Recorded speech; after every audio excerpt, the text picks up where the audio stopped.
What's up, guys? Mike G here with another video I'm dropping for you.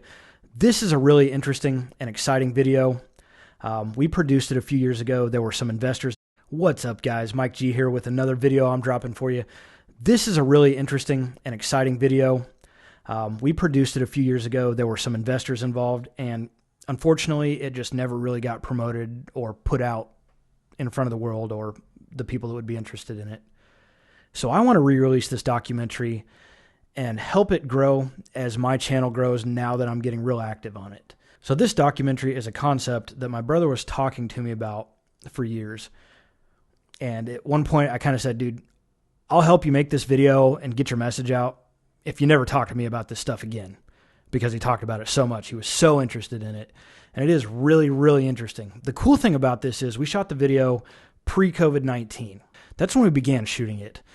We shot it over a year or two in a few different places. And the cool thing about it is my brother was onto something really interesting here that was neither confirmed nor denied by the scientific community. And now there's a lot more research.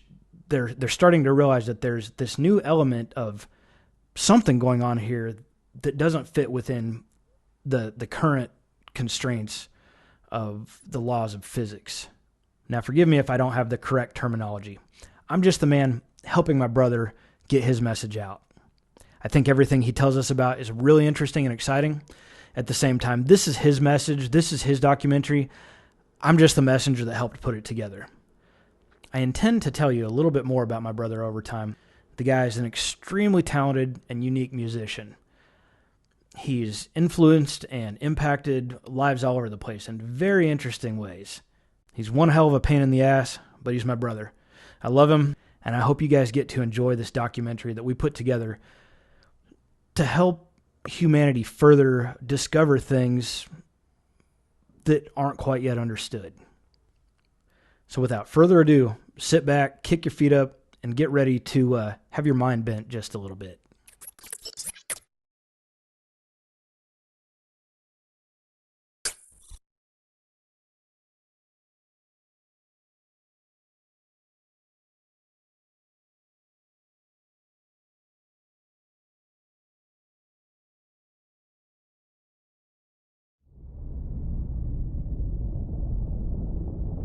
The Herschel and Planck millimeter telescopes have sent back new images of our galaxy's interstellar medium that have many in the astronomical community reeling.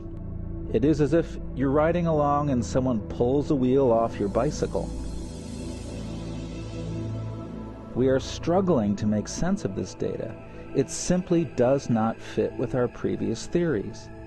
The previous theories need to be abandoned or severely modified. I think we might need new models. Empirical science requires rigorous adherence to strict rules of process and discovery. Developing new models requires a certain freedom of thought, imagination, even speculation, or going deeply into other disciplines to help spark some new insight.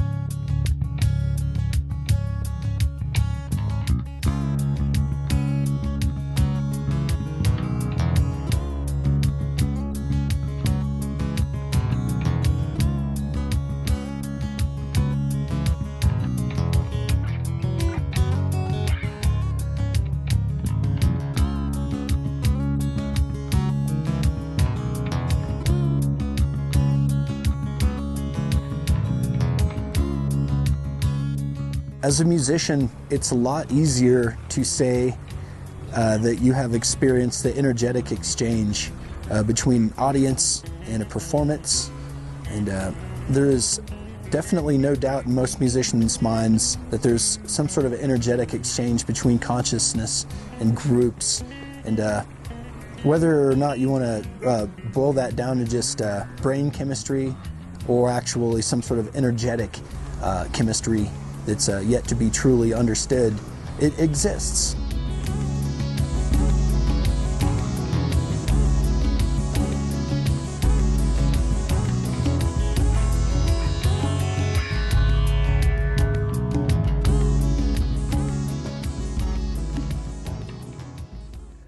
I love to go dig rocks up. I think it was the coolest thing ever. Just go down to Arkansas and dig some crystals up, clean them up, travel around, sell them off. It just worked great for what I was wanting to do in life and just have fun, travel.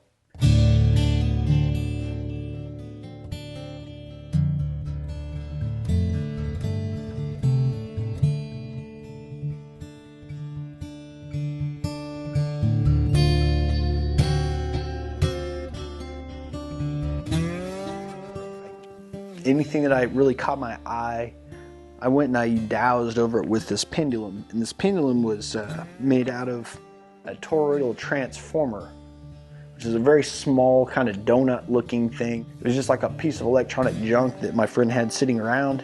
He was like, yeah, you can have it. What I come to find was this pendulum was extremely reactive. So I was running around selling minerals, dragging them around, using my pendulum. And after the day was over, I was gassed, and I went back to my camper van. And I just said, hey, I'm just going to go ahead and just lay down all the cool minerals and gems that I have left. And so I laid down this just big array, just giant array of all these cool colors and different crystals. I like cool stuff. There's nothing cooler than a 30-million-year-old gem. So I was just laying them out just for the sheer fun of it. And my pendulum was pulling super crazy hard. And it's really flat, and it's nice double terminated. They would call this a tablature crystal. And there's many smaller flat tablatures coming across it. I always knew this was a particularly zingy, we'll just call it zingy crystal.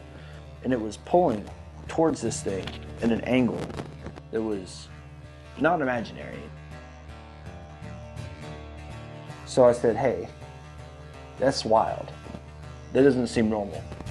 So I took this and I put it inside of the sink basin inside of the camper van, and I hung the pendulum off of the sink because I felt like there was like enough force going on to hold that angle or something if I just tied it off and just watched it. What ended up happening was I got an oscillation, and it was pretty intense. So that was strange. There was no Newtonian explanation. I'm no scientist, but I am a tinkerer enough to know that that's not supposed to happen.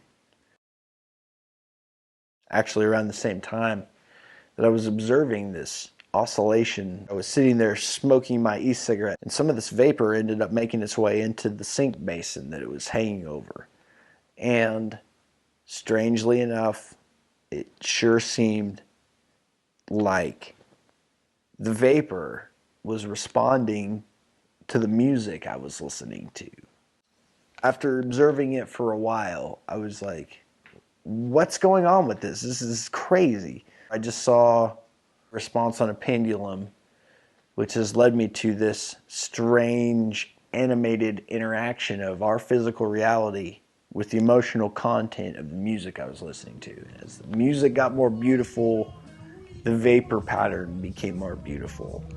And it was just a wild correlation that I really could not believe my own eyeballs. I felt like it was at least worthy to give it a college try to see what was going on there.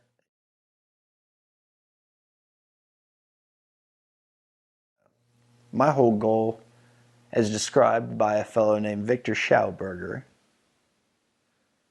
is to comprehend and copy nature. Victor Schauberger, who everyone might remember as the world-famous naturalist who asked us to look at nature. And this is a man that inspired me, one of three men, including, and primarily, firstly, it was Francesco Piantelli, and then secondly, it was the comments of Kenneth Shoulders that were really suggesting, to look at nature, don't tell it what it is, let it show you. This is basically what Francesco Piantelli said in 2015, January, to myself and other MFMP members. And then there was the phrase by Kenneth Shoulders where he says, if you don't look, you don't see, and you don't even know what you didn't find, something along those lines. I'm paraphrasing that, and that's true. So it's not like asking nature to tell you, rather than telling it what you are saying it's doing. Look to see what it is actually doing, and be open to that. But also look in any way possible is the kind of message that I got from the words of Kenneth Shoulders. Many people out there have, I guess, in the past chosen not to look because they think that what they're seeing isn't possible, or that there isn't anything of interest. And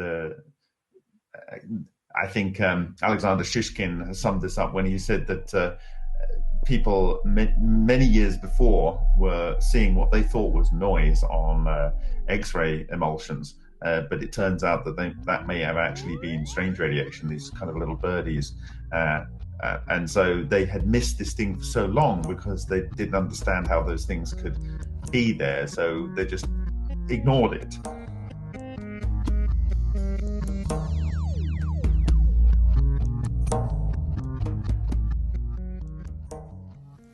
So I felt like what I was looking at was something outside of the parameters of understood academic explanation of our model for reality, worthy of a college try, of at least investigating this thing. I decided to give up the fun of living out of a van.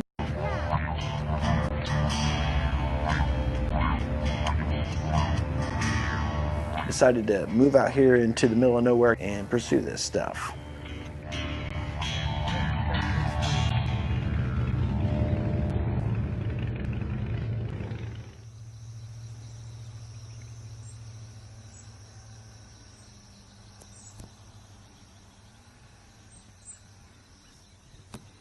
And I wish that thing wasn't broke down.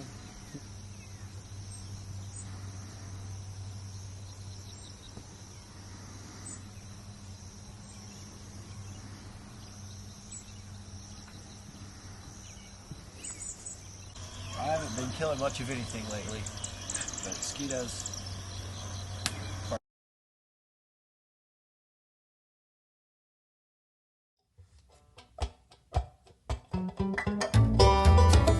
People need to follow their intuition on these things and follow it through. You understand something that's so fundamental, or even barely understand, or just even get a concept that it exists, something that's so fundamental, but yet so completely cast aside by the academic community as to the nature of reality.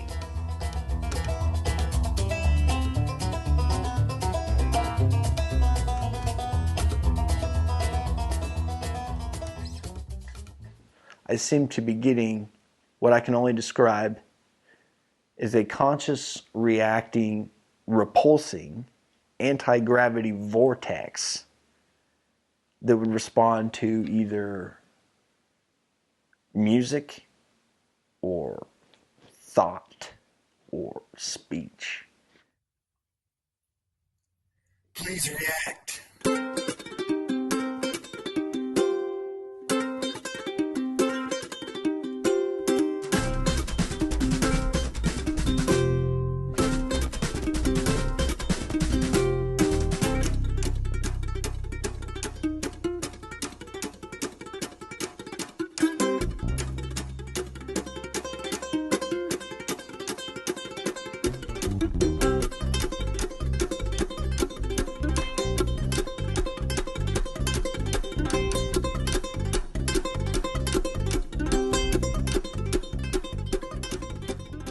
As Ralph says, it's the world soul communicating to us. But if it turned out that in fact it were exactly what the most persuaded school of rationalist explainers believes it is, namely whirlwinds, of a particularly focused kind. You suddenly discover they're right.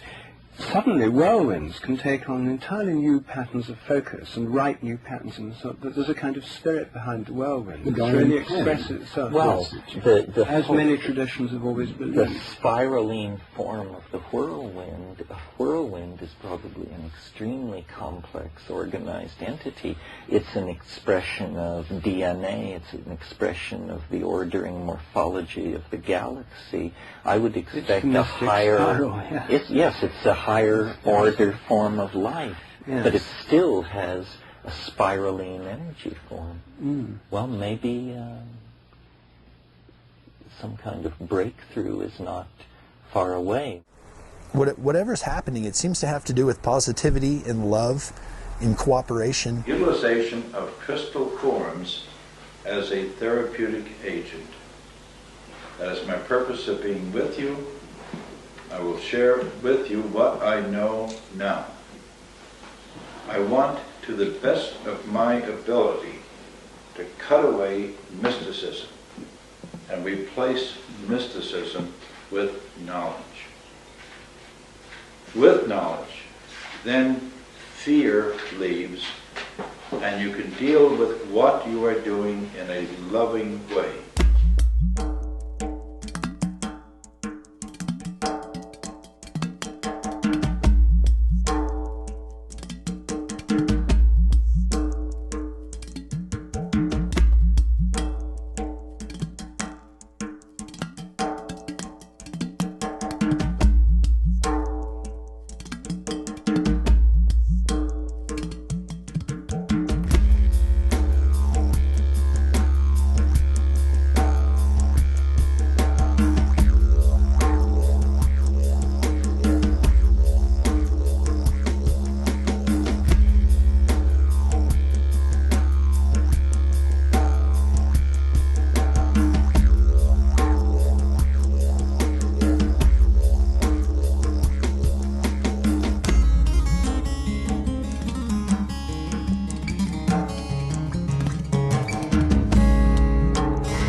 This is an instrument to take the etheric forces, the etheric formative forces, bring them into a crystal, no different than light, and start the process of amplification of that energy with breath. No breath, stream of energy flowing out, and you see how the body, physical body, starts to react to it. It will sway, it will shift, because it's trying to adapt to that field. When the charge has gone from here and has saturated her body or his body, then that body becomes transparent and moves through, and I can feel with my left hand the charge. Then I start sensing when it is at a saturation level by moving up and down, up and down. I'm making and breaking the etheric body, amplifying that field now. As I do that, I synchronize my breath with the patient's. So we become one in breath, one in etheric body, one in all of the subtle bodies. There's a total synchronization of being.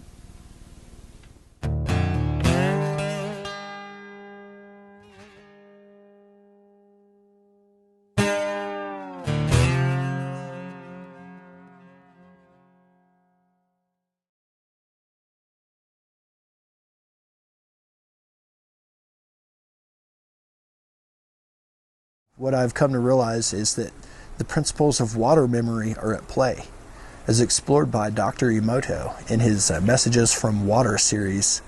There seems to be some sort of a conscious imprint that you can put on water, and shows up in his experiments as different patterns, snowflakes, and it's so touchy that even the person that's dropping the water samples onto the slides that's freezing affects the way that it freezes. It's different from person to person. So I wanted to observe this. It was hard to control the experiments, and now you can see I've got my smoke cells that I've been able to conduct my experiments in that can help just take a look at what's going on with my giant stereo. And whether or not the speakers are going, I can actually just put it onto headphones. This is one of the first controls. Am I looking at a cymatic response, or am I looking at something different? This crosses the objectivity-subjectivity barrier that all of scientific method is predicated on, that says that the observer and the observed have no bearing on each other.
We can look to this, across the board.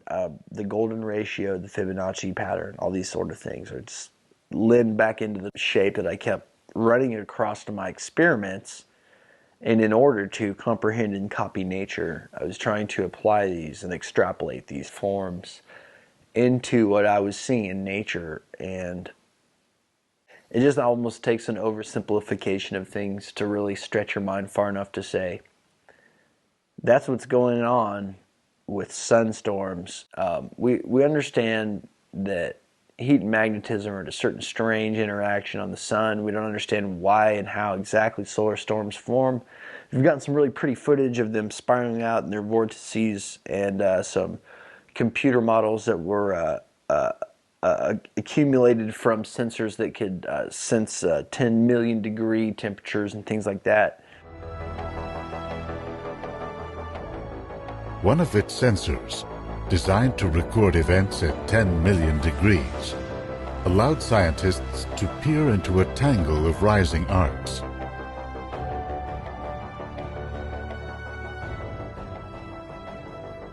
By adding data from the Stereo A spacecraft, they were able to create a 3D picture of figure-8 patterns in the rising arcs.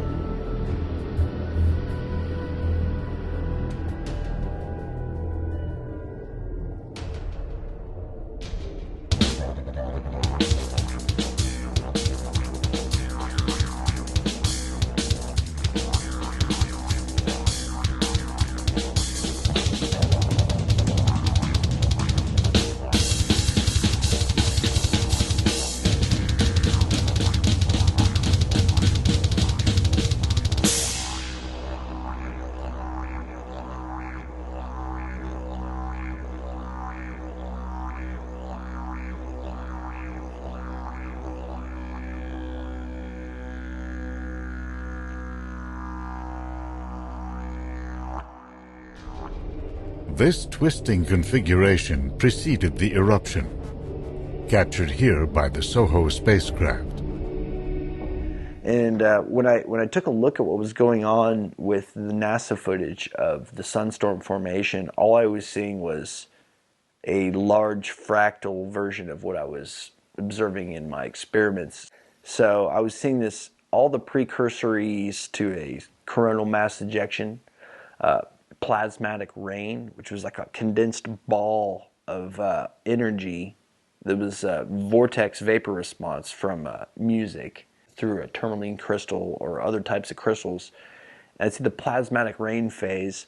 I see the strange things they call spicules, which are just like lightning-like apparitions that kind of come zinging across. And I would see that lead into a precursory pattern. It's a very specific pattern. Now this figure 8 pattern, it's not really a figure 8. It's more like the core of the imploding vortex that I've been witnessing, but it does kind of tend to spiral around and back through itself.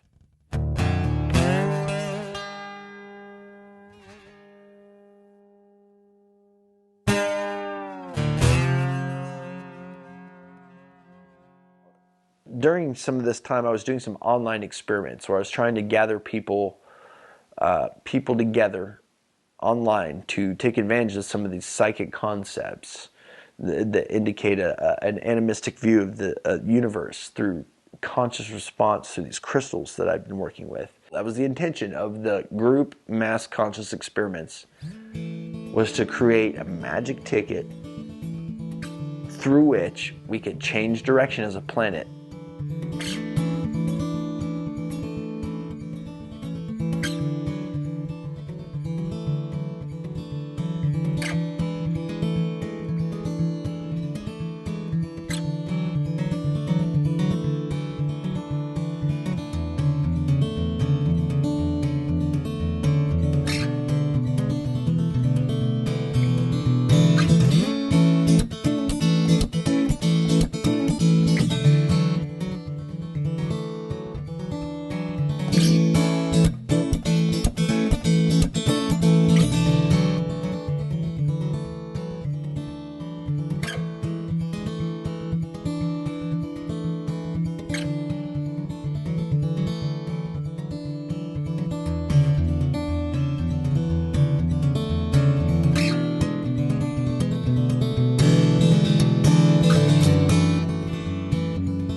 And so I was taking pictures of this pendant that I made for this fellow, and through this hole, you could clearly see, like, coming out of this hole was this purple thing.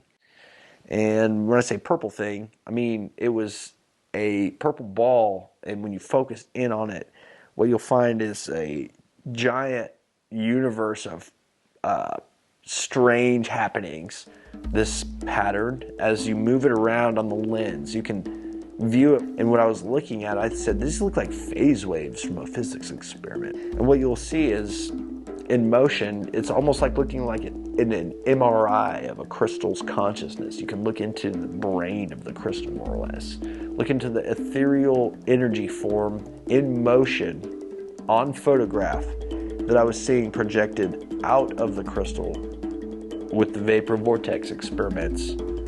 That also, when you look at it, it seems to be the exact same pattern that you will find in solar storms.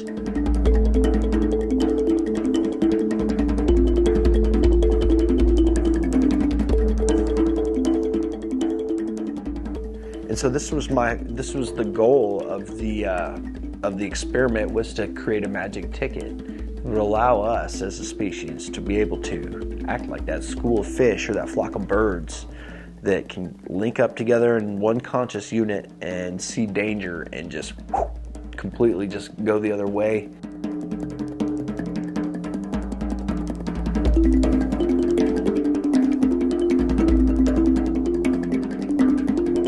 What they're doing is they're following these conscious fields that I'm observing in my experiments. And you can look at the pictures and the videos of the phase wave entity from the inside of the crystal and say, look, this is a conscious pattern. This is a fractal. some sort of a psychic link, some sort of a mechanism, some sort of an elusive field that is yet to be proven.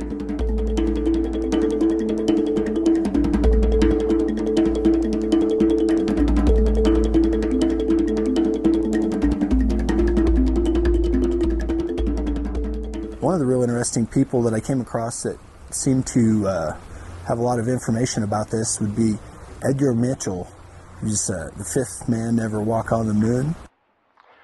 In founding the Institute of Noetic Sciences,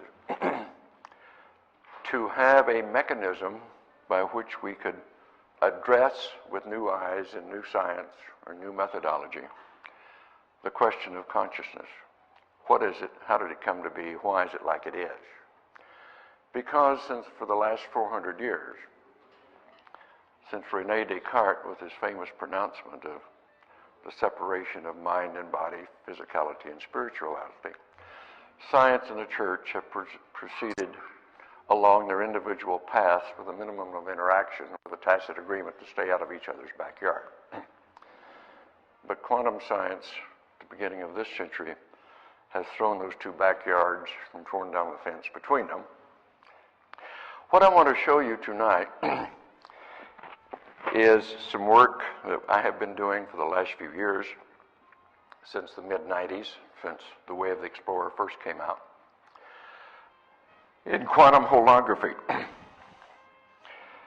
And from my opinion, it is a powerful discovery, and I think you'll see why as we go through, that has the potential, which I believe will be realized over the next decade or so. Buckminster Fuller, and you know who Bucky Fuller is, he coined the phrase Spaceship Earth back in the 60s, was credited with saying, we're the crew of Spaceship Earth and we're in mutiny. So he recognized the problems back then. I was privileged at one time to give a series of Buckminster Fuller lectures after his death, and that was a high part, one of the high points of my lecture series, my lecture career. But he's accredited with the saying, if you want to understand the human condition, you must first understand the universe. But from the mystical point of view, and any great mystic will say, if you want to understand the universe, you must first understand the self. And what I've learned is that they're both right. Because, from all the modern evidence, we seem to live in a universe that is self-organizing, intelligent, creative learning, interactive, participatory, evolving, and now we recognize its quantum system. So for several decades, they've been investigating very similar conscious properties of this energy that seems to penetrate and spiral and create throughout all of the universe. Something strange did happen in space. It was the opportunity to see the universe and see the world from a different perspective. They say travel broadens. Getting on a mountaintop broadens, it gives you a different point of view. Well, being able to look at Earth from an ET perspective was pretty wow. Let me tell you a little bit about it because it did get this whole thing started with me. It was the peak experience, the eureka experience, an epiphany that made me realize I had to change the way I was thinking. And the unexpected happened. Looking at Earth like this tiny little blue ball, looking about twice the size that a full moon looks when you look at it from here. Looking at the stars behind and being awestruck by all of this. I suddenly realized from my MIT training in star formation and galactic formation and so forth, the molecules of this body and the molecules of that spacecraft and my partners had been prototyped in an ancient generation of stars. Okay, that's the way it is. But all of a sudden, those were my molecules we were talking about. And it wasn't an intellectual exercise, it was just suddenly damn deeply personal. And it was a feeling experience. It wasn't an intellectual experience. And I suddenly realized that in a way we in science didn't understand, the universe was intelligent, interconnected, and that our modeling of answering the questions, who are we and how do we get here, was incomplete and flawed. And that from our cultural cosmologies, coming out of religion, they were archaic and flawed. And now as a spacefaring civilization, the beginnings of spacefaring civilization, we needed to have a new story about ourselves and a new answer to the question, who are we, how did we get here, and where we're going. What was interesting was that was accompanied by an ecstasy, a wow, an aha, a eureka. And the question to my linear left brain scientific mind was, okay, what kind of a mind-brain is this that causes looking at the universe or looking at the world from different perspectives have this sort of euphoric feeling? It wasn't until I got back, curious about this, left NASA a year or so later, because it was obvious I wouldn't fly again until the shuttle, and I didn't want to fly a desk for 10 years. So one of the first things I did was, with some meager funds, commissioned a research, and we started digging through the ancient mystical literature, because neurology and psychology had nothing to say about what was going on. But I needed to understand, and thought maybe the mystical literature would help me understand something. And I discovered, in digging through the literature, that what had happened in space had a name in the ancient Sanskrit called the Salvakapa Samadhi experience, where you see things in their separateness, but you feel them in their connectedness. So if we move on to today, I can point out some of the things that have been said about me as a result of being interested in this area and being associated with this sort of thing. And one of the first things they used to say 30 years ago, he got lost in space. And the second thing is, well, he's just a space cadet. And then some of them, my colleagues who had worked with me for a while and still didn't quite know how to take me into how to take all of this stuff. Something strange happened out there, but he's too bright to argue with. But he sure has a lot of weird facts that he throws at you. Well, that one came along, and then when I came out with The Way of the Explorer here 5 years ago, Kirkus Reviews, although other people gave me good one, Kirkus Reviews said he's trying to reinvent the wheel. And we're starting to talk about how does science and mystical experience fit together. But then the crowning put down of all, which I'm sure many of us have experienced, is just another bunny hugger. As things might get rough in the world, there's still a way to smile through it. And without that darkness, we wouldn't know what it is to enjoy ourselves. So as we see what spirit can be outside of ourselves, hopefully through this experiment, people can say, I can do that. I can follow my intuition. I can follow my silly notions. We are connected to this one larger thing. There is a psychic element to the universe.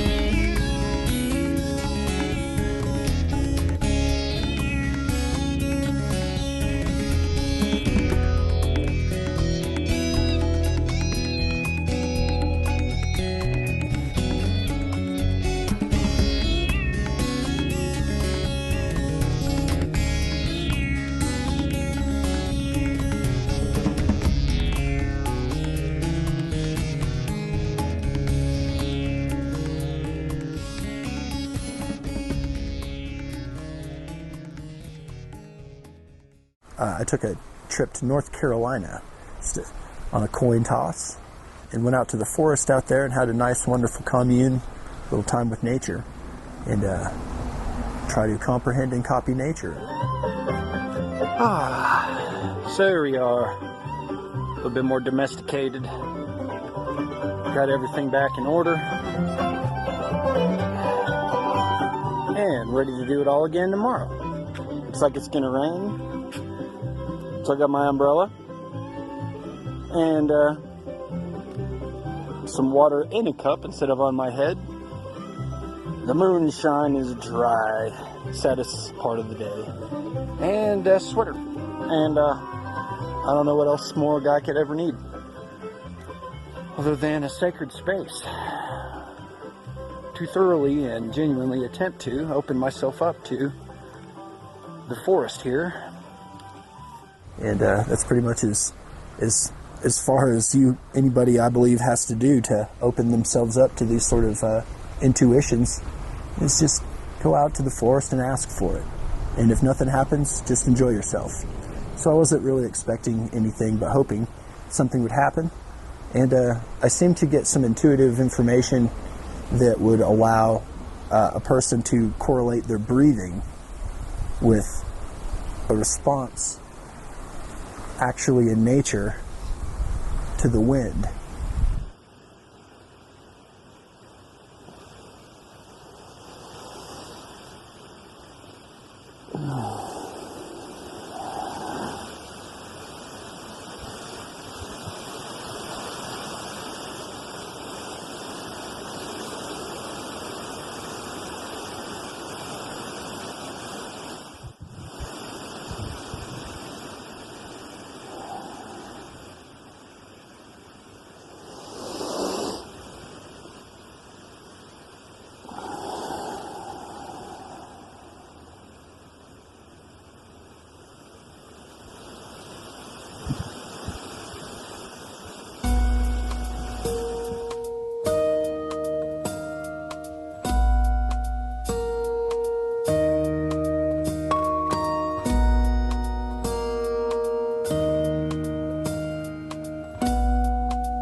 It's in the ground, it's in the trees and all around.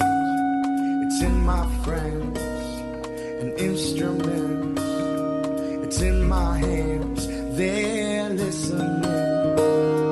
When nothing makes any sense in the world but what's inside, I listen in to my soul, and serenity is what I find, and it makes me calm.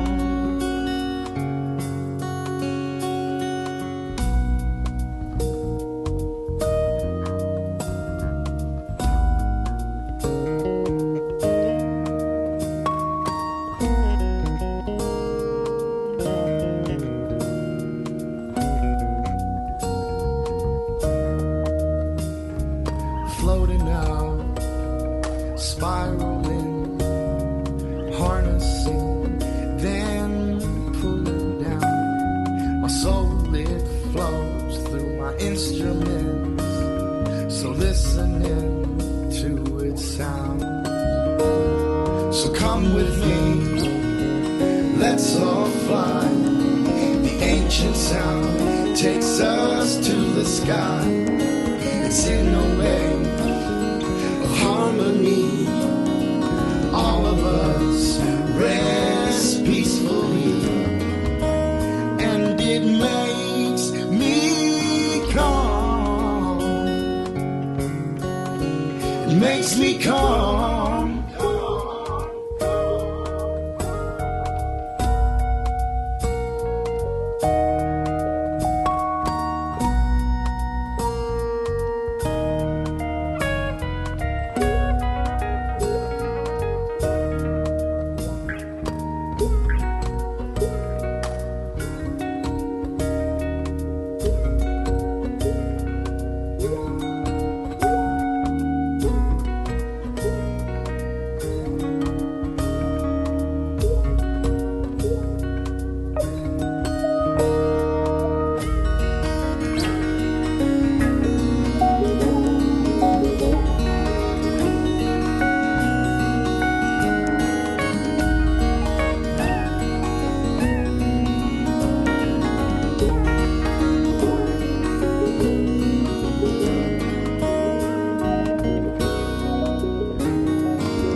That's a message I'd like known to all peoples around the world, that the American Indian is a peaceful people, and that we only want to live in brotherhood and peace with all the other people of the earth.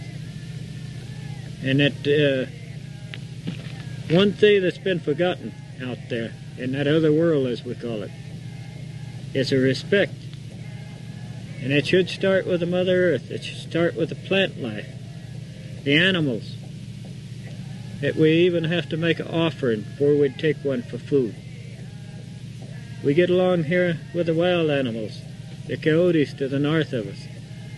I have to go out, make agreement, talk with them, so that they will keep their agreements. They have a tribe and a family. We have understanding with those animals. We have understanding with these plants that we take for medicine. And so, in losing these values, they also lost a great deal in how to take care of this land. I like to teach about that. That's our job. We were delegated. We don't say we own the land. The grandfather Great Spirit, the one they call God, is the one that owns the land. And so that we are, though, the caretakers of this land. Nobody else can do it. But there's people that can help. And we'd like a lot of people like that that would help. If we try to take your job, we'd make a mess of it. Somebody else's job. It wouldn't be too good, because you people have the technology, and we're all needed. All of us are needed to work together. And so there won't be any such day as next wars of violence. Also that the land could bloom again. And it does in the desert where I live. And I can prove it. Right now, it looks like a jungle in the area right around my house. And it's green for 100 miles around. On every side, different deserts, real deserts. But in the area where we live, I've seen even what they call weeds. No such thing as a weed, really. I've seen them dance when there was no wind blowing to the sound of our drums and our singing. That's how powerful that is, too. And so that we have rain, and even without the rain, these plants are still green. It's amazing. And yes, I've been dancing as hard as I could, doing a few other things. So it's my brother over there, that old storm god. And that's the way I got my name, for that matter. I used to scream like a little eagle's what they told me, even when I was a baby in diapers. Run right out in a storm. Yeah, I love it. And that lightning flash, there's a lot of power in it, I'll tell you. Mm-hmm. And I know some Indians, I don't like to talk too much about what I can do myself. I tell people I don't do nothing. That's a Great Spirit's power. But I do have a say-so sometimes, and I can request, you know, what. And if people deserve it, why, they can have it. We like to help, too, in our way of doing things. And I like to, it's beautiful music when that thunder rolls.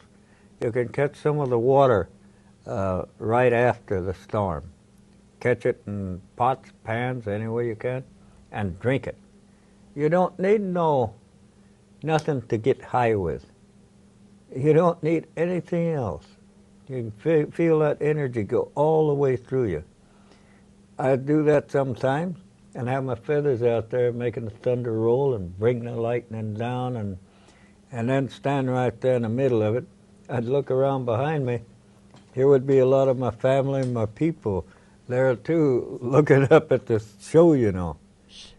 I had many adventures at Metatante. The Grateful Dead bought the land for him, by the way. Oh. And he'd always wanted to have a healing center or a growth center where he could teach people how to practice Native American ways and nurse people back to health with Native American herbs and ceremonies and sweat lodges and all of that. And One of my memorable experiences was going out late at night. One night he said, "Stanley, come with me. I want to show you something." So I just went out late at night to the edge of his property, where his property ended and the woods began, and he became very vocal. Hoot, hoot, hoot, hoot. I would never be surprised at anything R.T. did. Yeah. Other people would think he's gone off his rocker. R.T. is what you called Rolling Thunder. Yes, thank you, R.T., Rolling Thunder. Out of the woods came a hoot, hoot, hoot, and within a few minutes a pack of coyote came out of the woods. Oh. And the leader of the pack came right up to us, so close I could have reached out and patted his head, which I didn't, but I could have, that close. And he and Rolling Thunder hooted back and forth for a few minutes. And then the coyote went back into the woods. I said, "R.T., what's that all about?" He said, "Well, every so often we have to renew our pact. We'll agree that we will not shoot and kill the coyotes. They agree that they won't raid our chicken coops." And for all those 10 years that Metatanta existed, there was no coyote raid against the chicken coop, which was the main reason why farmers in the area killed coyote, because the coyotes were notorious for eating chicken. Well, what you're getting at here is this uncanny relationship Rolling Thunder had with nature itself. Yes, right. And I had some experience of that, because when I interviewed him many years ago in the San Francisco Bay Area, which for people who live there, they will know it rains in San Francisco, but we almost never, ever see lightning in that area. But the day that Rolling Thunder arrived for our interview, we had a thunderstorm and there was lightning all night long, which has never happened in my memory any other time. Very typical. I've heard that report also. He had this uncanny ability to interact with nature. Yeah. Now, Native Americans don't go into the cause and effect paradigm that Westerners do. They look at interaction effects. So I'm not saying Rolling Thunder caused the lightning and thunder, but there was an interaction there that I've heard many, many times, where he was present, and upon his arrival there would be lightning and thunder. Well, I also interviewed Doug Boyd, who wrote a book about Rolling Thunder. Doug Boyd, as I recall, was the adopted son of Elmer Green, the well-known physiological psychologist, one of the pioneers of biofeedback. That's right. And as I recall, Doug Boyd, in his interactions with Rolling Thunder, witnessed something very strange, where Rolling Thunder found some bugs, I think they were June bugs, out in the desert, and he would take a little twig and tickle the June bugs, and he said that's what caused the lightning to strike. And Doug Boyd witnessed it. He'd be tickling the June bugs, and there'd be thunder and lightning as a result. How about that? And when I actually came into this agreement with nature, an equilibrium with breathing and moving, there did seem to be a correlation.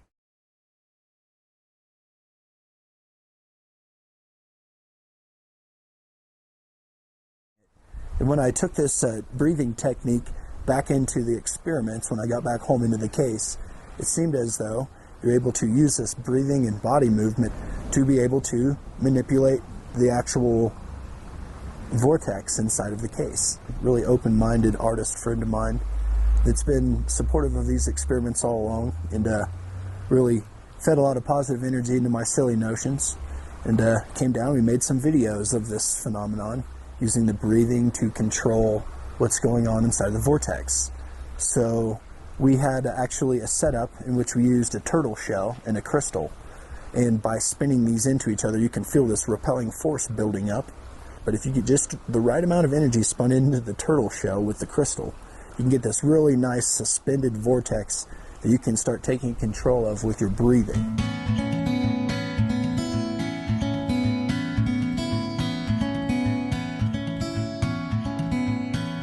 Clouds always there, up so far in the sky,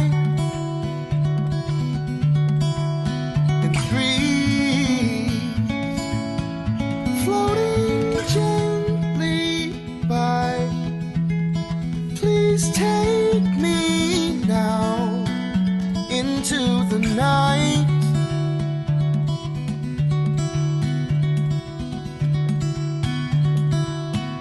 Into the night. By inhaling and taking advantage of the principles of water memory, I inhale with love.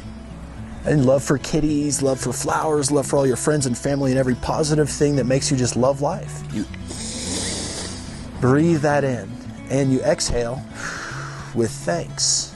Thanks for all of the adversity, all of the bad things, all of the things that have caused you harm, all the things that have caused you problems.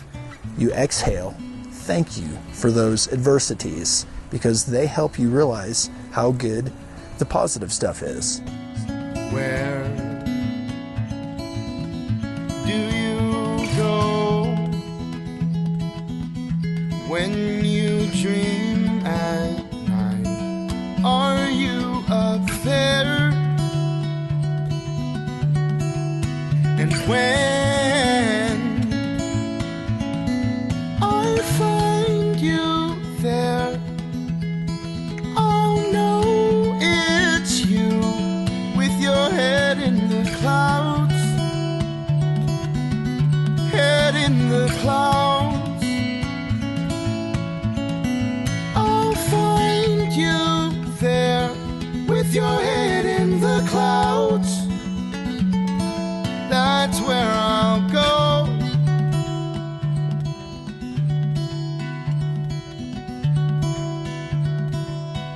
Head in the clouds.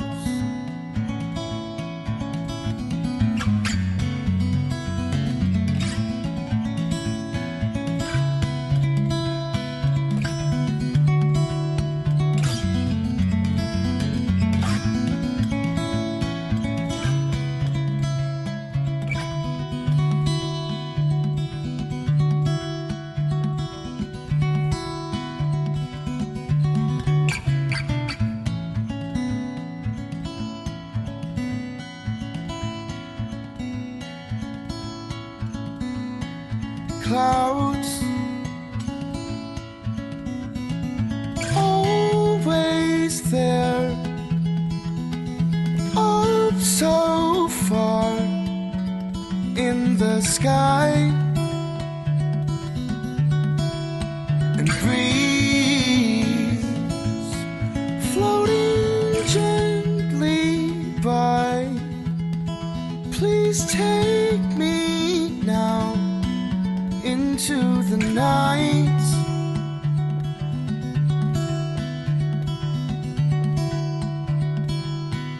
Into the night.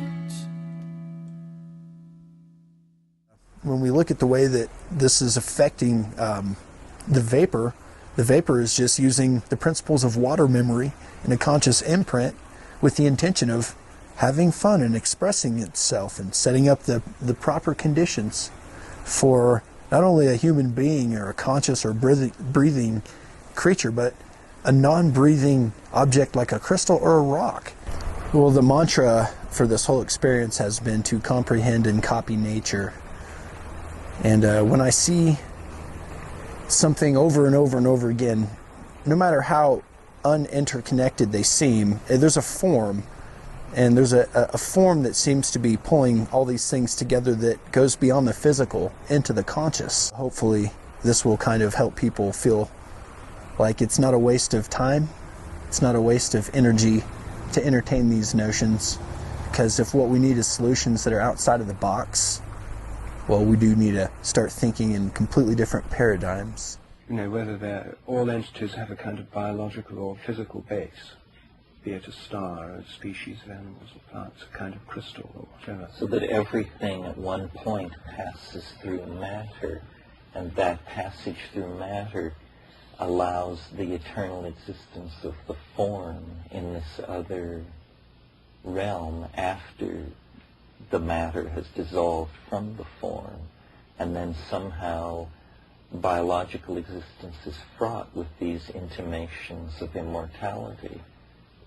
Who knows why? I mean, we just pick up on our own destiny, as it were, and it lies in this animate but disincarnate realm. Yes.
John Hutchison is a Canadian experimenter that's self-taught, and his original intention was to pursue some of Tesla's wireless transfer of energy technology, just finish where Tesla left off. And what ended up happening has been come to be classified as the Hutchison effect. In the late 70s, like around 1979, he started making the news for anti-gravity experiments and replication of Tesla lab stuff. So what he was doing was he was using super high voltage and super high frequency on a bunch of homemade equipment in combination with naval salvaged gear. A very ingenious setup to be able to hopefully replicate some of these strange effects that Tesla claimed. And what ended up happening was a different set of effects, including anti-gravity, transmutation of metals, spaghetti style, just ripping metals apart, strange things that have yet to be explained.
So we were saying that this probably is a favourite device of John's, and he may recognise it because it's got all these wonderful handles all over it. Just makes it look extra cool.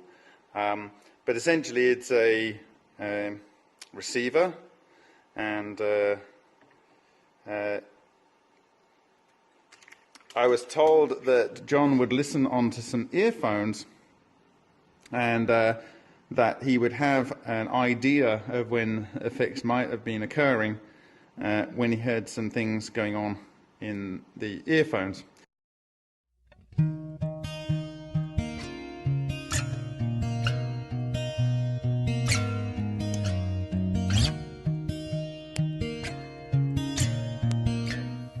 He was selling metal samples on eBay from his experiments.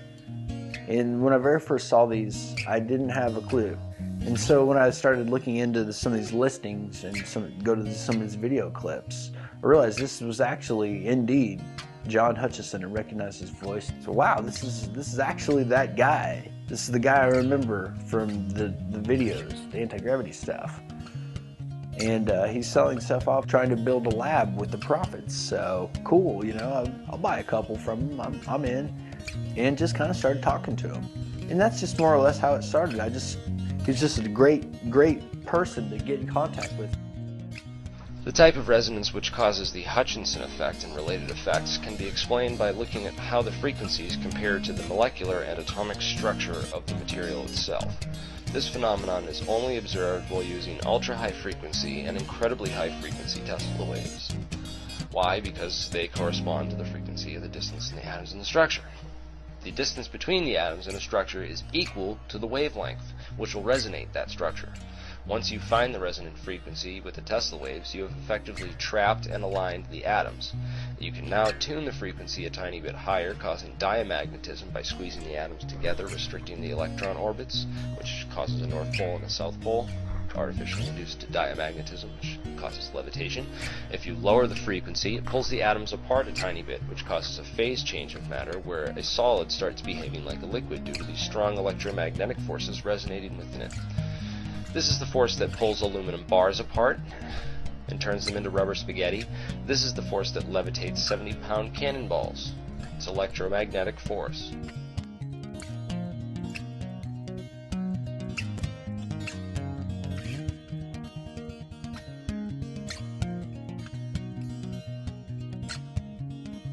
There's many strange transmutations. This one started off as copper and ended up as brass. And you can still see little spots of copper in it here and there. It looks like a very strong force was kind of ripping and pulling it upwards as it changed to some type of a molten state. These very strange things to be happening on what started off as copper.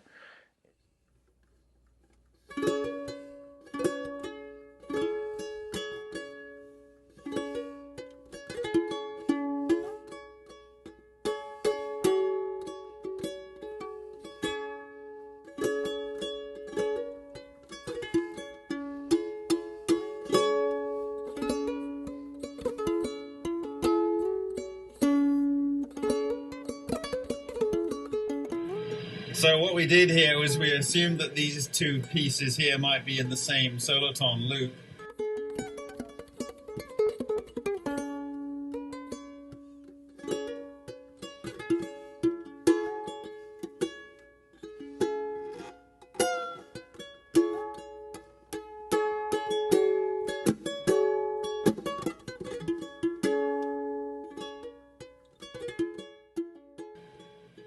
They looked a similar shape, although this one does seem to have a very large crystal in it. I wish I could get an SEM of that at this time. But anyway, so we wanted to see if these two affected areas had a similar distribution of elements. And lo and behold, it's a pretty damn close match. Yes, there's a little bit more copper in the second sample. The iron and copper ratio is switched around, but pretty much every peak is spot on. And you'll note that the aluminium is very low by comparison. And, I think we've got a table of the previous one here. So you have, I think that might be it. Last result, oh sorry, recent result, 18% on the iron, 15.5% on the, 15.6% on the copper, and zinc is nearly 7%. And iron, copper, and zinc, 18.8, 15.6, and nearly 7% on the zinc. They're pretty much spot on. That's really made me happy. So the theory is that the ions fuse to iron, the aluminium atoms fuse to iron, standard Joule-Joshua type reaction. And then the copper is some sort of oxygen that's fused into the iron, and the zinc is water from moisture in the air that gets fused onto the copper. The sulfur is two oxygen atoms being fused to sulfur.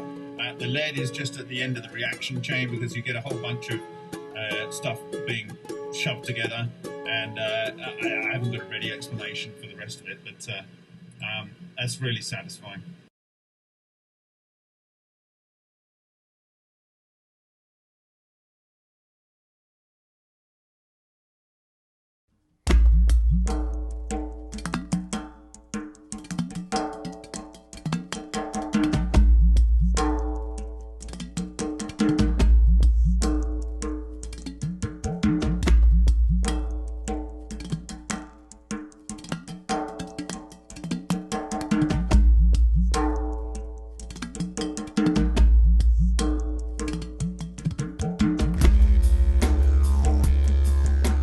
Transmutation. Finally, 2017, we had some interesting results, but we weren't in a place to talk about it with confidence. Today we are. So this is before. This is during a plasma discharge. What's interesting about this is that the plasma double layers have collapsed down and become very intense around the anode, and now it's giving a uniform coronal glow. Just keep this in mind as we go through this presentation. And this is after. And we said, well, that's interesting. We had other words. So we decided it was time to subject it to what's called scanning electron microscopy and EDAX. They kind of go hand in hand. Technology's been around for 30 years, and scanning electron microscopy is just a very powerful microscope. EDAX basically is technology where they energize the elements that are on the sample, and they can tell you definitively what those elements are. And they use it for forensic sciences, all kinds of things. And it's a standard piece of equipment. It's about $1 million for one. I would say it's standard or common, but it's very good. So this is June and another lab that we work with, and what we did with the sample. So when you go over a sample like this on a scanning electron microscope, it's almost like scanning over top of a planetary surface. So just imagine that you're in a satellite or a rocket, and you're saying, well, that's interesting. So pretend you're in there, you're zooming in with the microscope. Things get interesting.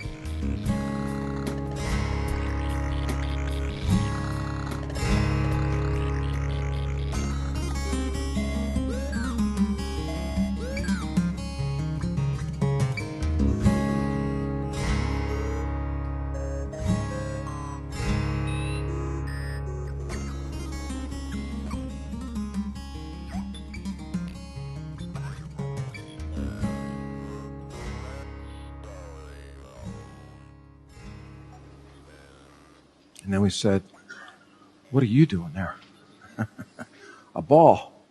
And then you can get into all kinds of discussions about how a sphere can form in an experiment like this. And there's a lot of people that agree that to get a sphere like this has to form in a non-gravitational environment. So if you want to make spheres, you throw particles up that are heated, and as they glide through the atmosphere, they become spherical. We don't know what it was. We didn't know why it was there. There's better pictures of this, but just take a look at some. There's some almost like tectonic thing happening here. We can't tell you some of the things that we did to get there, but we can show you the results. So if you see some of the elements missing, that's some of the elements that we can't discuss. But what's interesting is these elements that you see were not in the chamber before. And sapphire is making lanthanum, and it's making cerium, it's making carbon, and it's making oxygen. So we went and scanned another region. He said, well, that's interesting. That doesn't look like the base materials at all. And this is what we found. We found phosphorus and silicon and titanium and oxygen and magnesium and calcium and sodium and potassium and aluminum and carbon and chlorine and sulfur. Those were also not, and we know definitively they were not in there. What you see here in the previous slide is that these formations are actually growing out of the surface. It's growing. That's what they look like. This looks like actually a fish egg sac full of particles and things. So he said, well, nobody's going to believe us because, well, we're the Sapphire team, and of course we're completely biased. That's how they're going to see it. So he said, this particular agency said, we have a lab for you if you want to validate your results and send it down to this lab. And it's a lab that they use and Lockheed uses and others. And we said, okay, we want you to go and scan the sample and tell us what you find. And this is what they found. And I thought, wow, that's a really interesting ball into what is going on there. It's like these particles forming in here. And they confirmed the fact that the predominant elements of that ball are cerium and lanthanum.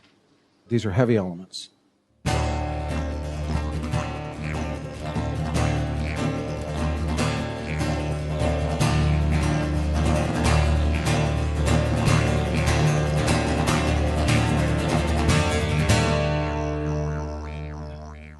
Bob Greeny here, volunteer with the Martin Fleischmann Memorial Project.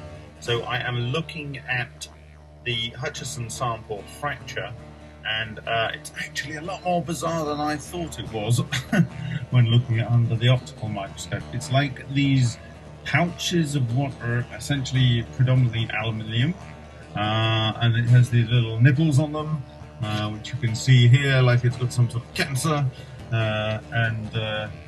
If we scroll around this, let's see if I can do this. I want to change hands.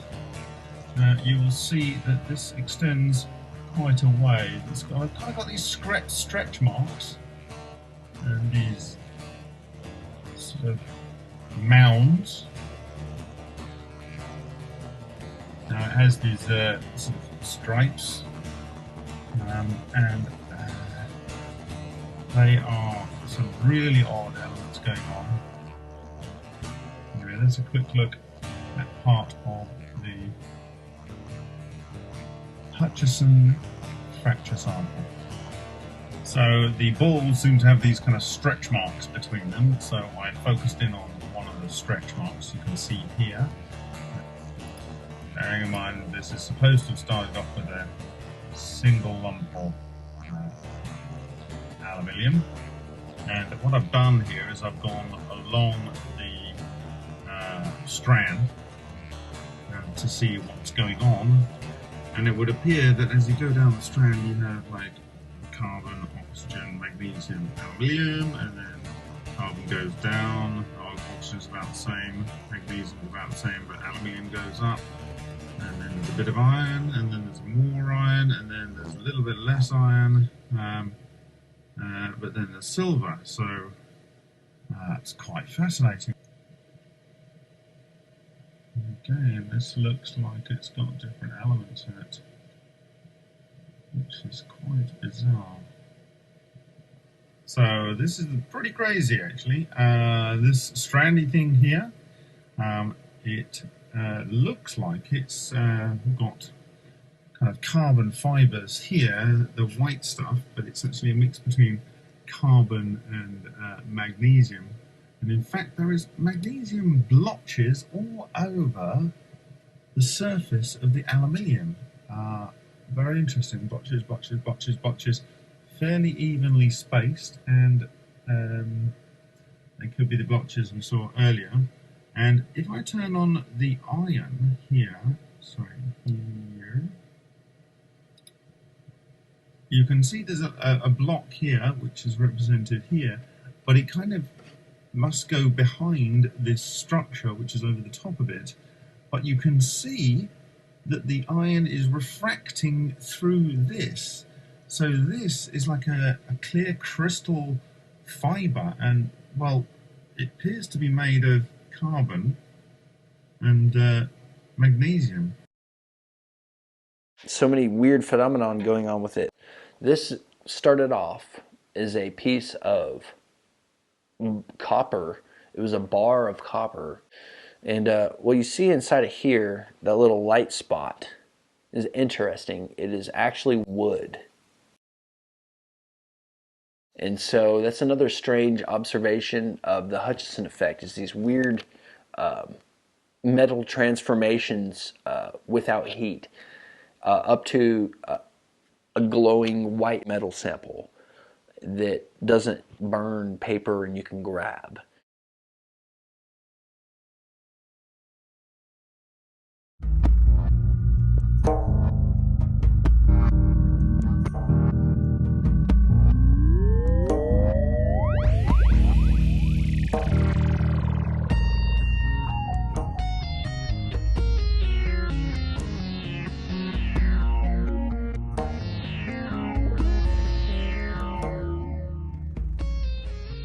It turned into a strange amalgamation of alloys that tend to oxidize at uneven rates and gemify.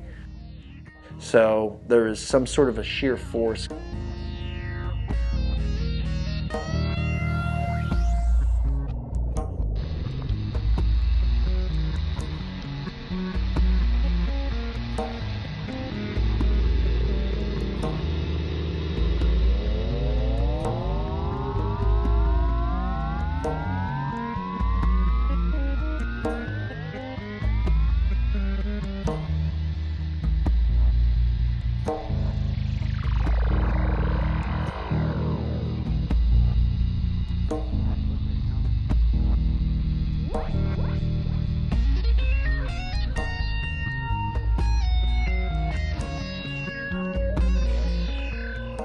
Just pull it out of the test area over there and put some paper on in the hallway here.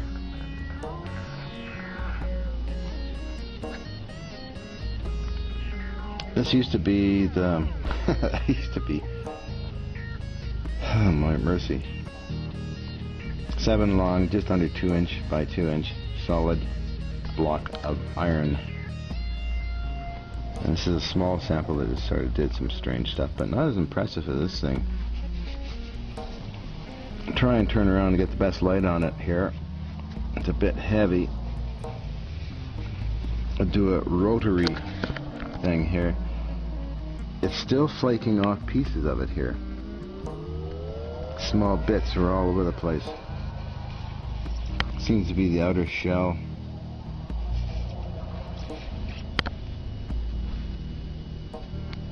Now the different unique kind of ways this happened. There was a lot of smoke, by the way, but no, the actual sample was cold. I'm not sure if the smoke was like a dust formation coming off of it or what.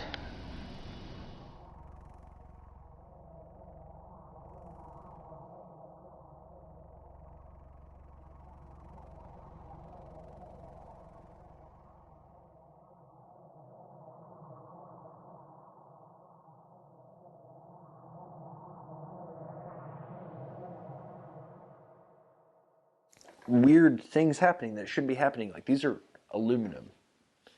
Now, when you roll these into each other, it's a very strange sensation that most people, without any stretch of the imagination, go, huh? Because it feels like almost kind of like a weak magnetic force repelling each other apart.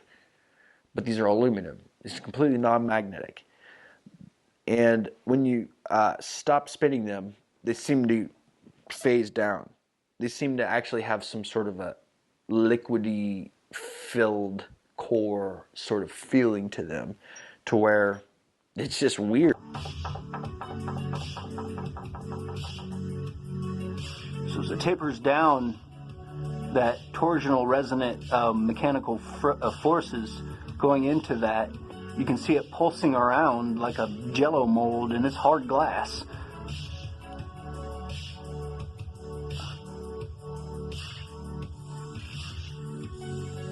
You can almost kind of see the reverberations springing back and forth through at points. Weird. They kind of yank and pull on each other a little bit.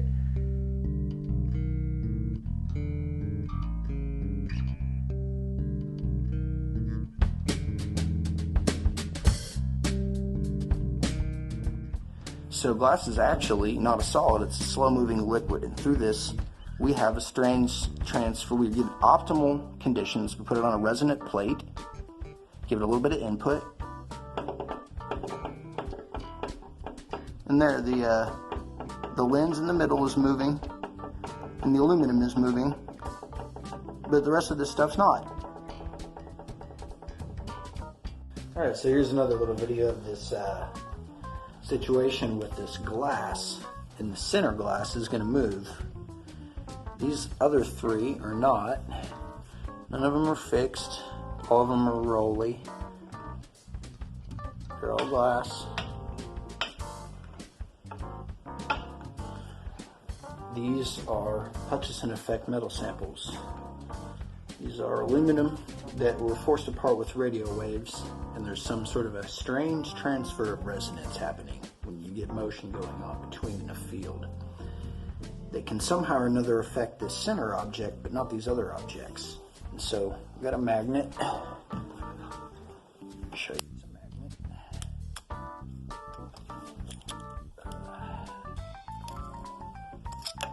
And it's not going to do anything.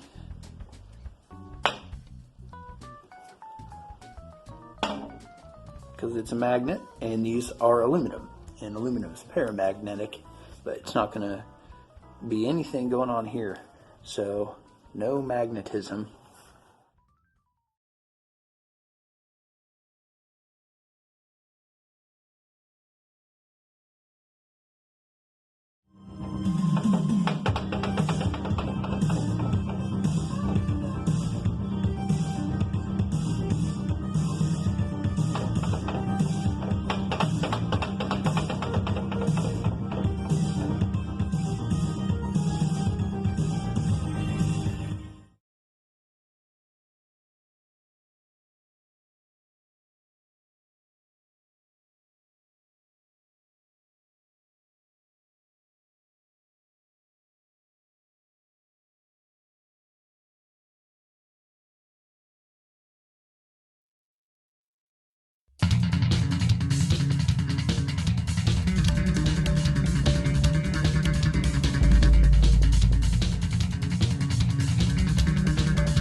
when I'm holding these particular samples in my fingers, this is just filling it out.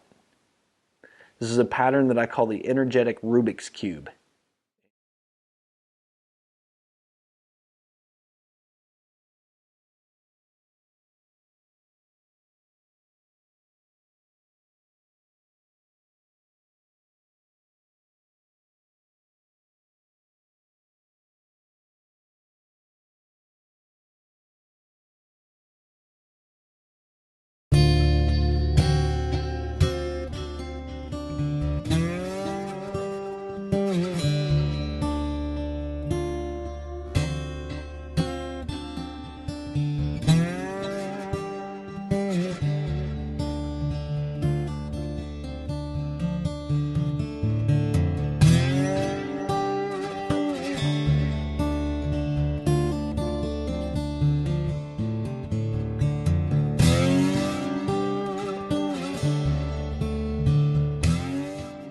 There's a certain pattern, these lock together energetically.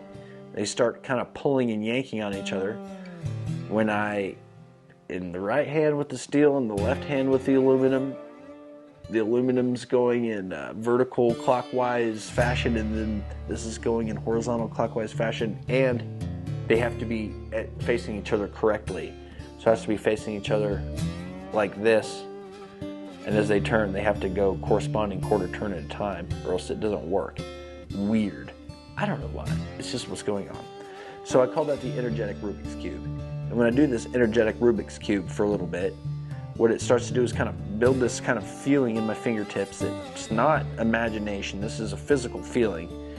And what it feels like is this one starts to actually go around an invisible axis kind of on this node, and coming out of like energy out of this split, and it starts to build and kind of climb an invisible ladder in my hand. I can feel it losing weight in my fingertips. It seems like there's a force pulling upwards. Well, I mean, I tinkered with that for like a couple months, and I told John, I said, this is really weird.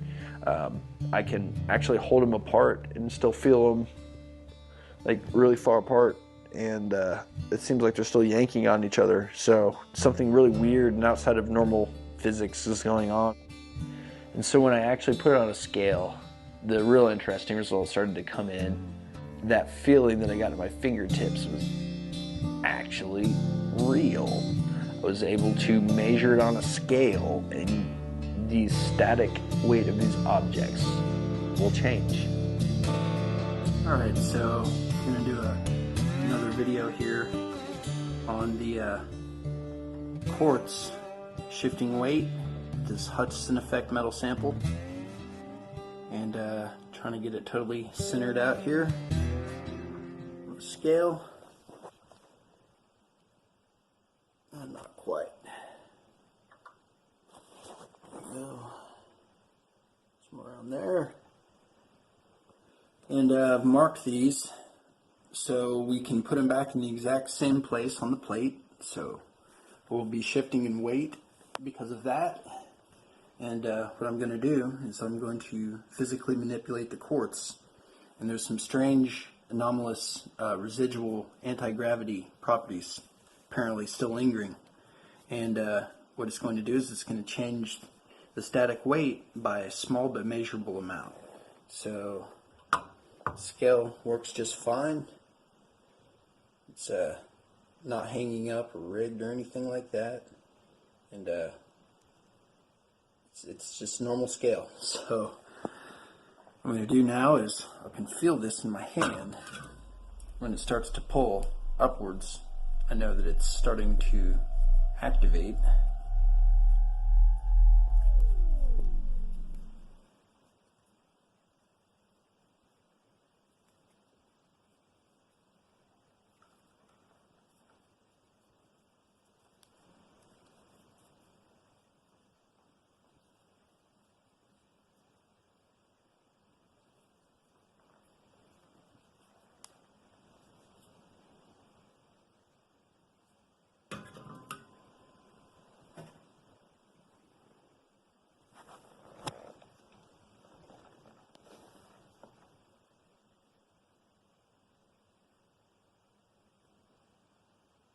So, got a small difference in the weight.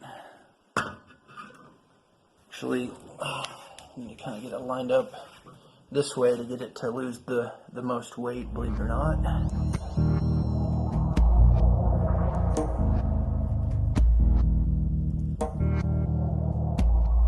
I can feel it vectoring upwards, just pulling. And this force can be measured on a scale, and this is non-magnetic stainless.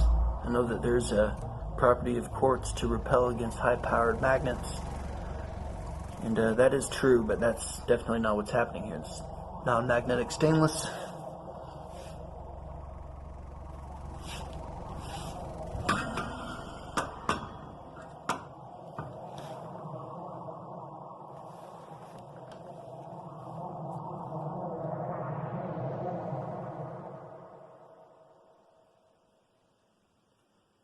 So we got a pretty decent weight drop. Original static weight of 563.15. It's been changed a couple tenths. Rebalance it out.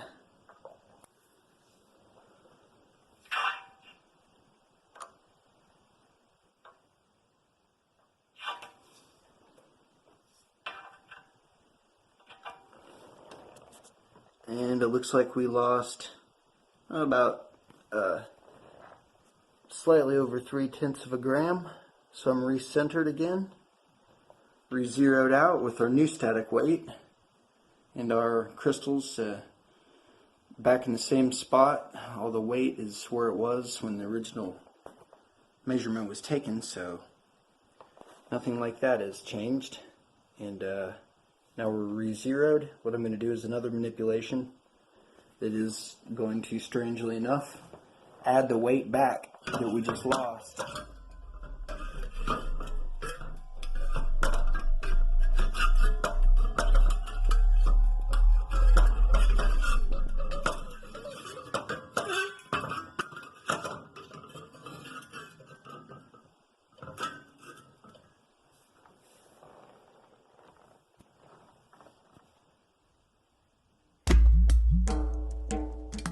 So by spinning it laterally, it will regain the weight. Spinning it vertically, it will lose the weight. So we've got back to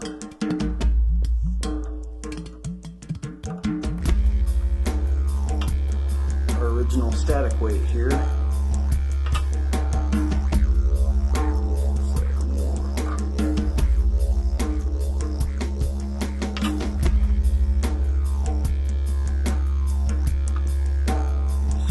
Scale's not rigged, it's still free floating and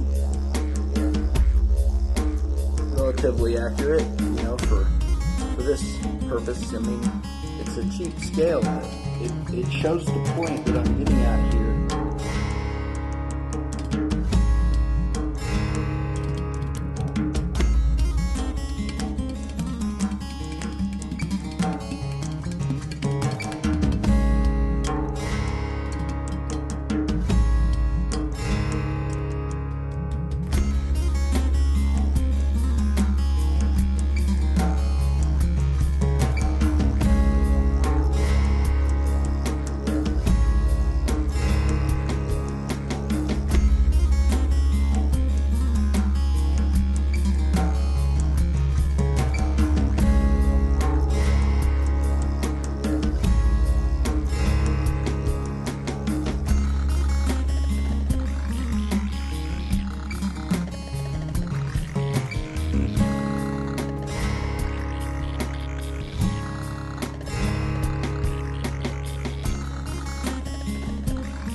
I'm going to talk about something which I've not disclosed before, and it's a concept that I have from understanding about EVOs and how they can scale to any level. So I've talked about this, that they can scale to any level. And essentially what I'm saying is this. When material is either captured as energy, raw energy from the ether, or it's captured as matter and it's condensed into an exotic vacuum object, and you have billions and trillions of atoms in there, it strips off the electrons. And what you do is you get the nuclei of the atom in there, and the electrons are shed. Some of their energy is converted into soft X-rays or UV light, or the actual electrons are spat out into the wider environment. When the confining field, which can end up just being a charge of -1, i.e. basically it's lost every electron that was ever involved, and the charge and inertia and the mass is shielded from the protons, when the thing that is shielding that decays, what do you have? You have a massive blob of nucleons, which is highly, highly positive because all of the electrons were shed out, right? And then the environment around it has all of the electrons from that matter. So what do you end up with? You have a thing that has resonant blobs of much smaller quantity that have different elemental makeups like you have in your solar system. And in the center, the majority is what was confined into the center. This is a solar system builder. You build up an EVO in space, you charge it with energy from the ether, you charge it with the matter that it can capture, the electrons are spat out, and then you trigger its decay and it goes and it sprays down the solar system, and the resonance of that produces bodies that have different elemental constitution, and the central body is massively positive, and all of the electrons that were synthesized or captured or charge separated during that process are out there in the cosmos. They were spat out, and this positive body then starts sucking it back in. It starts sucking it back in, and you get the electric sun model. And so that is my concept.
I've been breathing love and thanks into this object, and what it's going to do is it's going to slow down, and this right before it turns back the other way, it's going to get an extra 2.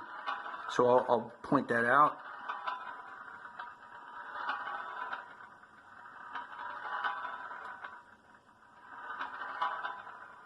So that's the first extra one, the second extra one, and now it's going to turn around. It's going to go one up, won't do it. See, I'm sitting here talking about it instead of participating in it. So, breathing love and thanks, and I'm going to look at this thing and focus my attention on it this time. Just encourage it. Just nothing more than you can do it. Let's go, buddy, go. Woo! It's like a car trying to make it over a tall hill. You know you've all said that.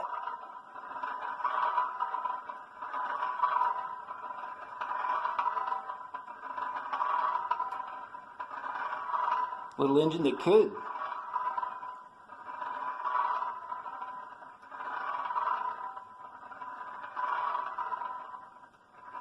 So now it's going to get 2 more. And turn around. Dope, made 3 more. I'm not trying to tell you what to do. Maybe I miscalculated that spot. There it was. Go, buddy, go! You can do it! Go, go, go, go, go, go, go, go, go. All right, let's do it again. Let's do it again. Let's do it again. Go, go, go, go, go, go. Go, go, go, go, go, go, go. All right, let's do it again. You can do it, you can do it, you can do it. Go, go, go, go, go, go, go, go. Ah, you get down. Woo. Go, go, go. Go. See?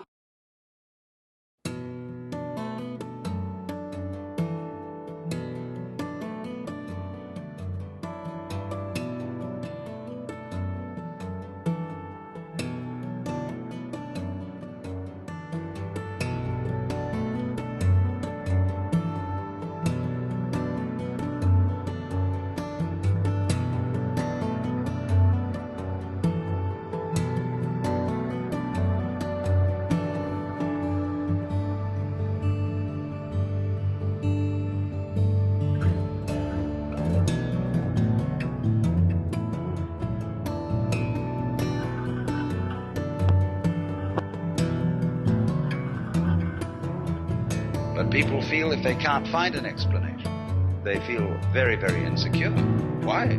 Because they haven't been able to straighten things out. The world is not that way.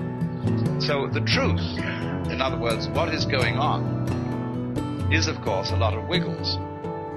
But the way it is always in relation to the way you are. In other words, however hard I hit a skinless drum, it will make no noise.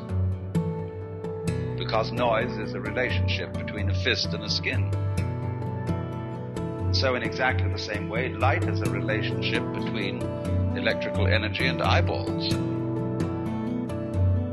It is you, in other words, who evoke the world. And you evoke the world in accordance with what kind of a you are. What kind of an organism? One organism evokes one world, another organism evokes another world. And so everything, reality is a kind of relationship. So once one gets rid of the idea of the truth as some way the world is in a fixed sense, say it is that way, see? Then you get to another idea of the truth altogether. The idea of the truth that cannot be stated, the truth that cannot be pinned down. And then that is the kind of truth that is God. When we speak of God as the